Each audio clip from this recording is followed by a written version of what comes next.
The aim is to achieve efficiency and effectiveness. The goals a company defines for a quality management system should be clear, achievable, and measurable. For example, the company's goal is to secure an ISO 9001 accreditation. Thus, they should set out all measures that are needed to achieve this certification. The objectives are firstly to improve the quality of products and services. The quality in such a system has three components, which are high accuracy, compliance with applicable standards, and high customer satisfaction. Secondly, influencing organizational culture. If there are any problems with quality, the employees are ready to take responsibility for possible mistakes and focus on avoiding them in the future. And lastly, focus on training needs. It will detail the skills, training, and qualifications that are required for carrying out specific tasks.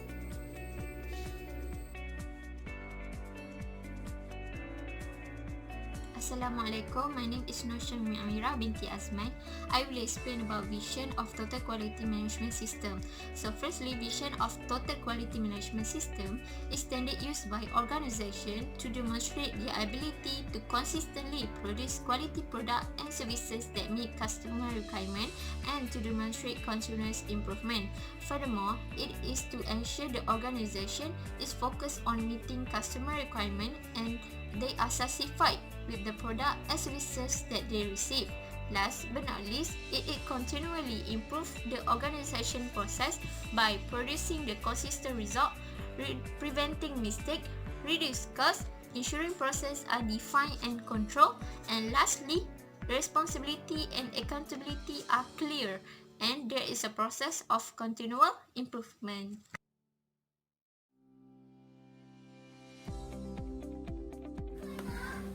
One of the applications of quality management system is engagement. The key feature in engagement is organization, second, people, and third is process. The organization explains that organization should encourage the people, the employee, in improving their skills and maintain consistency. Second, people. The staff involvement is very important because management roles engage in delivering value and create something. Process. A good process will result in improved consistency, quicker activity, reduced cost, and waste removal and continuous improvement. The applications of the engagement is first, refresh everyday talks with at least one frontline staff. Second, put together a quality teams or council to develop a quality management system process. Third, have this team to train with the principles of quality management system. 4. Once trained, teach them how to communicate with quality management system. 5. If you are documenting the system, get people to approve or draft the documents. 6. Have this team to train others. 7. If you are undergoes audits, be sure to have in-depth interview with the staff. And 8. Respect who you are engaged with.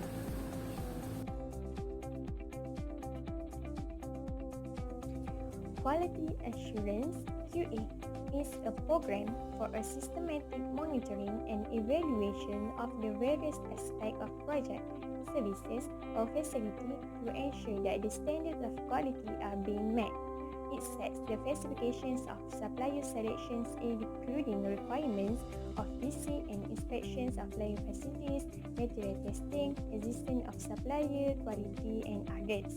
This is the process that validates the quality control program is in place and is effective. Quality control. Quality control is the process that ensures that material used on the project comply with the standard drawings and plans. It also ensures that the task specific actually performed according to the construction specified quality assurance standards. Inspections, testing, and documentation is one of the quality control.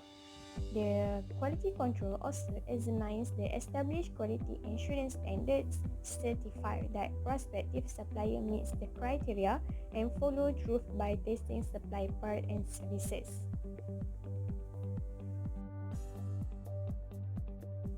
There are three importance of quality control for a successful construction project. First, it is to comply with the specifications. Quality control helps to construct the construction according to the drawings and designs, details to meet and exceed the client standards and specifications. It also used for the cost control. And during the preliminary stage, the component configuration, material specification, and functional performance are decided. Second, it is to reduce the cost. Quality control can help reduce the cost by lowering level of waste and rework, cutting costs and improve productivity and efficiency. And lastly, to avoid accidents on the construction sites. For example, clear separations of traffic from construction zone during roadway rehabilitation can greatly reduce of possibility accidents. CIDB have put together a construction industry standard on the base quality requirement for the industry called Quality Assessment System for Building Construction Works, or QLASI, and the standard has been improved and enhanced according to the construction climate today. Next, for accreditation. Accreditation means officially recognized, accepted or approved. It delivers confidence in certificates and conformity statements. Furthermore, accreditation delivers the quality of results by ensuring their traceability, comparability, validity and commutability. ISO 9001-2015 is an international standard dedicated to Quality Management System QMS. ISO 9001 certifies organization produce quality products and services, certifies customers' requirements and industry standards.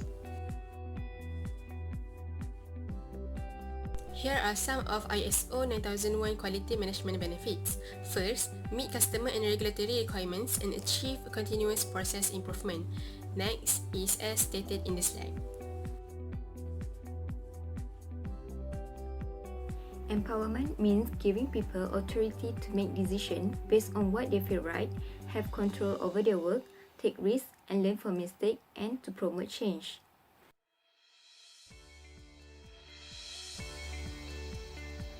This is the role of employee empowerment in quality management. The basic philosophy of total quality management is to involve every employee in the organization along with its supplier and distributor to improve quality and thus enhance customer satisfaction. In addition, employee involvement is very important in any quality management initiative, as it is a system where employees are encouraged to use their expertise and knowledge to suggest methods for improvement in their work area. This suggestion could relate to improvement in the job, the product, the work atmosphere, or the company as a whole. Next is the principle of employee empowerment. The first principle is to demonstrate the value of people.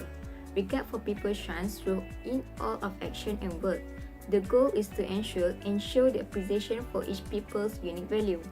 The second one is share leadership vision. It is to help people feel that they are part of something bigger than themselves and their individual job. The third one is share goal and direction. Share the most common and important goals and direction for any group. Number 4, trust people. Trust the intention of the people to do right things, make the right decision, and make choices that still work. Number 5, provide information for decision making. Make certain that a leader have a given people or make sure that they have access to all of the information they need to make a truthful decision. And the last one is delegate authority and impact opportunity, not just more work. Don't just delegate the drop work, delegate some of the fun stuff too. Hi, my name is Nur Iliana. Let me explain on the strategies to empowerment. The feelings of empowerment in employees is expressed confidence in them as well as establishing a realistic high performance for them. Besides, by creating opportunity for employees to participate in decision making and giving them the autonomy to form bureaucratic constraints. Next, a performance-based reward system that provide autonomy and control, task identity, opportunities for career advancement, and task meaningfulness as ways to empower employees. Moreover, by delegating responsibility for functions that were formerly within management domains, which may thus serve to institutionalize empowerment on a more or less prominent base, and last but not least, by having the continuous improvement culture and look for ways in which they can do their job better. There are many benefits of employee empowerment. Some of the benefits of empowerment, which include improved morale, increased productivity, team cohesion, and innovation. It can be concluded that empowering employees is empowering the organization.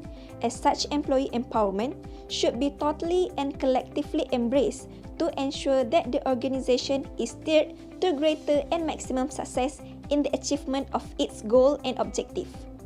They emphasize the fact that employees at all levels should be charged to review and change their work process in an effort to improve the overall quality of the finished product and services.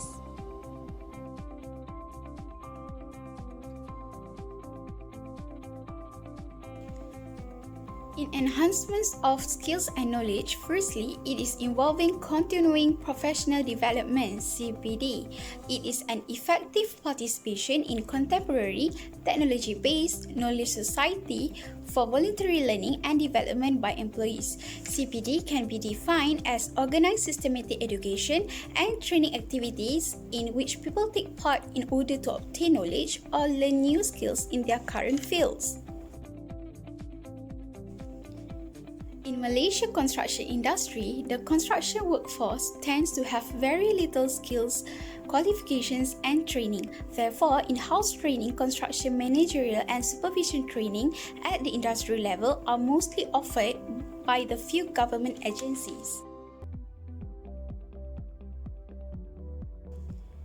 Construction Industry Master Plan is launched by CIDB, which involving few strategies such as firstly is training courses, secondly is partnership training arrangement with the industry, thirdly is encouraging training organizations to conduct the training, and lastly by introducing the Continuous Contractor Development CCD program. There is a Training Best Practice Framework as an approach which consists of Training Need Analysis (TNA), Training Design, Training Implementation, and Training Evaluation. This framework has been developed by Hassan in year 2008. In conclusion, training for Malaysia construction workforce is keep improving. Therefore, effective training is important in order for driving up performance of workforce at construction industry level. Finally, the last element of a typical quality management principles is continuous improvement. It is an increasingly significant phenomenon nowadays and has for years been considered a critical element in achieving business excellence. The goal is precisely to enhance and to identify places where improvements can be made. The philosophy of continuous improvement is derived from Japanese word kaizen, a composite word comprising two concepts: Kai, change, and Zan, to improve, which Masaki Imai, who is regarded as the father of continuous improvement, initially developed and spread. Continuous improvement is a cycle, a continuous task to be carried out over time, and it should not be an operation that is autonomous. A systematic method introduced by Dr. Edwards Deming is known as Plan Do Study Act (PDSA), Plan Do Check Act (PDCA), and Deming Cycle or Deming Wheel.